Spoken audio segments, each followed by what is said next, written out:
vous aviez mis un vêtement neuf, vous êtes devenu une personne nouvelle. Cette personne se renouvelle sans cesse et elle ressemble de plus en plus à son Créateur. C'est ainsi que vous pourrez connaître Dieu pleinement. Maintenant, il n'y a plus des non-juifs et des juifs, des circoncis et des non-circoncis. Il n'y a plus des étrangers et des non-civilisés. Il n'y a plus des esclaves et des personnes libres. Mais il y a le Christ. Il est tout et il est en tous. Dieu vous a choisi. Il veut que vous soyez à lui et il vous aime.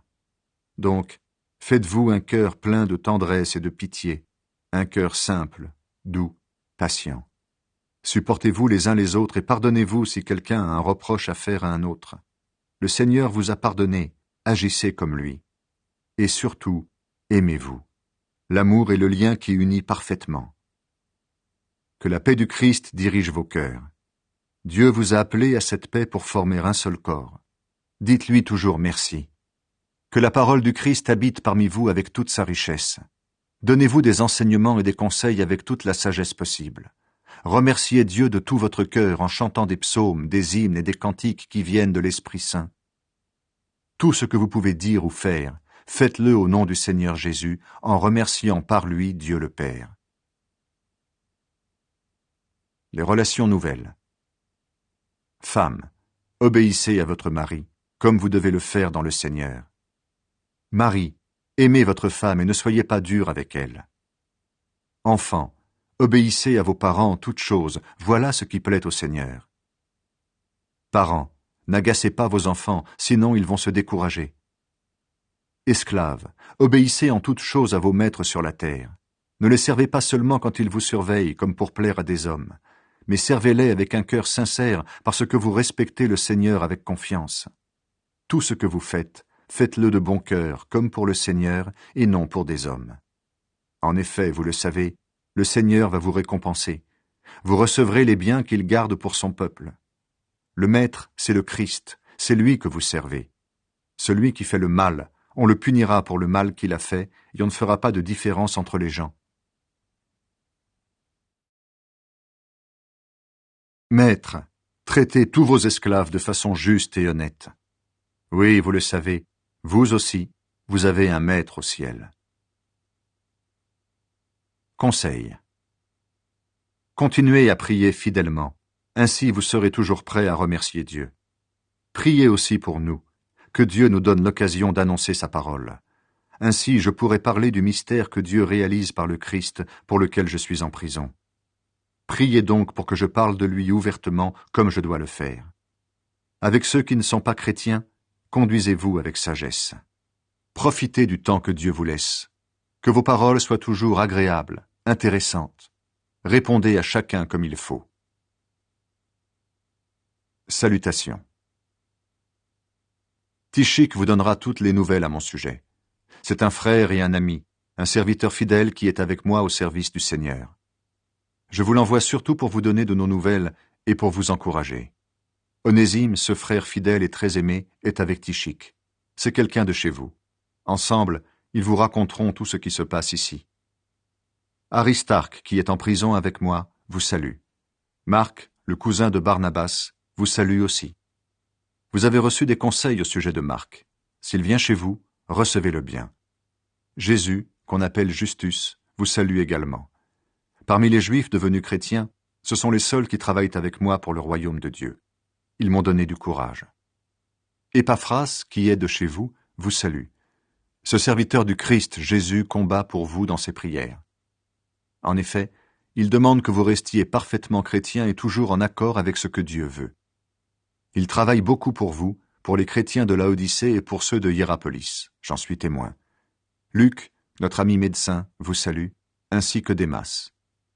Saluez les frères et sœurs chrétiens qui sont à Laodicée, avec Nympha et avec la communauté qui se réunit dans sa maison. Lisez cette lettre chez vous. Ensuite, donnez-la à l'église de Laodicée pour que les chrétiens de cette ville la lisent aussi. Et vous, lisez la lettre qui arrivera de Laodicée. Dites à Archippe, attention, tu es chargé d'un travail au service du Seigneur, fais-le correctement. Voici la salutation que moi, Paul, je vous écris de ma main. Souvenez-vous que je suis en prison. Que Dieu vous bénisse. Salutations. Moi, Paul, avec Silas et Timothée, j'écris à l'église de Thessalonique qui appartient à Dieu le Père et au Seigneur Jésus-Christ. Que Dieu vous bénisse et vous donne la paix. Paul remercie Dieu pour la foi des chrétiens. Sans cesse, nous remercions Dieu pour vous tous et nous disons vos noms dans nos prières. Devant Dieu notre Père, nous nous souvenons toujours de vous. Oui, votre foi est active, votre amour vous fait agir, et votre espérance en notre Seigneur Jésus-Christ est solide. Frères et sœurs chrétiens, nous le savons, Dieu vous aime et il vous a choisi pour être à lui. En effet, la bonne nouvelle que nous vous avons annoncée n'est pas arrivée chez vous seulement en paroles, mais aussi avec la puissance et l'aide de l'Esprit Saint. De plus, nous étions sûrs de ce que nous disions. En effet, vous savez comment nous avons vécu parmi vous pour votre bien. Et vous, vous avez suivi notre exemple et celui du Seigneur. Vous avez reçu la parole dans de grandes souffrances, avec la joie donnée par l'Esprit Saint. Ainsi, vous êtes devenus un modèle pour tous ceux qui croient, en Macédoine et en Achaïe. En effet, c'est de chez vous que la parole du Seigneur est partie pour se faire entendre en Macédoine et en Achaïe. De plus, on sait partout que vous croyez en Dieu. Nous n'avons donc pas besoin d'en parler. Les gens racontent en parlant de nous comment vous nous avez reçus chez vous et comment vous vous êtes tournés vers Dieu. Vous avez laissé les faux dieux pour servir le Dieu vivant et vrai et pour attendre que son Fils vienne des cieux. Ce Fils, c'est Jésus que Dieu a réveillé de la mort et qui nous délivre du jugement de Dieu qui est proche. Le travail de Paul à Thessalonique. Frères et sœurs chrétiens, vous le savez bien, nous ne sommes pas allés chez vous pour rien. Vous le savez aussi, nous avons d'abord souffert dans la ville de Philippe, où on nous a insultés. Mais ensuite, Dieu nous a donné le courage de vous annoncer sa bonne nouvelle au milieu de beaucoup de difficultés. Nos paroles ne s'appuient pas sur des choses fausses. Nous n'avons pas de mauvaises intentions. Nous ne cherchons pas à tromper.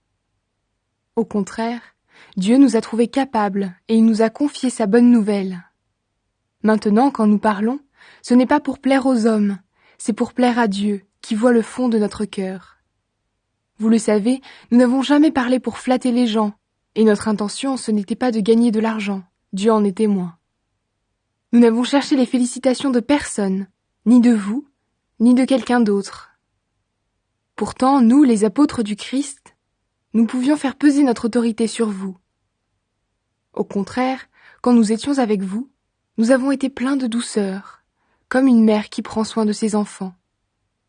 À cause de notre tendresse pour vous, nous étions prêts à vous donner non seulement la bonne nouvelle de Dieu, mais aussi notre vie. Notre amour pour vous était devenu si grand. Frères et sœurs, vous vous souvenez de notre travail et de notre fatigue. Nous avons travaillé nuit et jour pour ne rien vous coûter, et c'est ainsi que nous vous avons annoncé la bonne nouvelle de Dieu. Avec vous, les croyants, nous avons agi d'une manière parfaite et juste. On ne pouvait rien nous reprocher, vous êtes témoins de cela et Dieu avec vous. Vous le savez aussi, avec chacun de vous, nous avons été comme un père avec ses enfants. Nous vous avons donné des conseils et des encouragements. Nous vous avons demandé avec force de vivre comme Dieu le veut, lui qui vous appelle à entrer dans son royaume pour participer à sa gloire.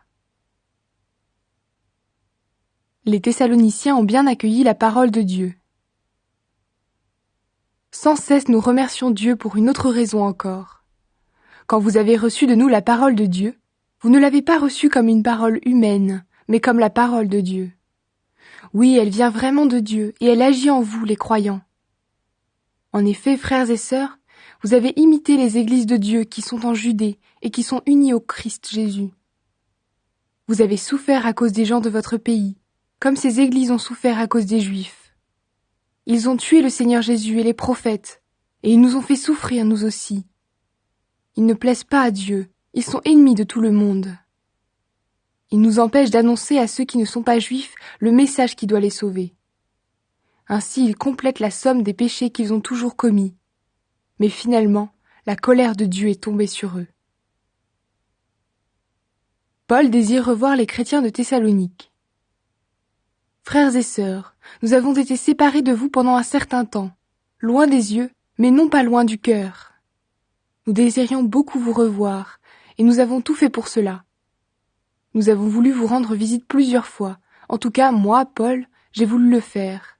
Mais Satan nous en a empêchés. Oui, notre raison d'espérer, notre joie, c'est vous.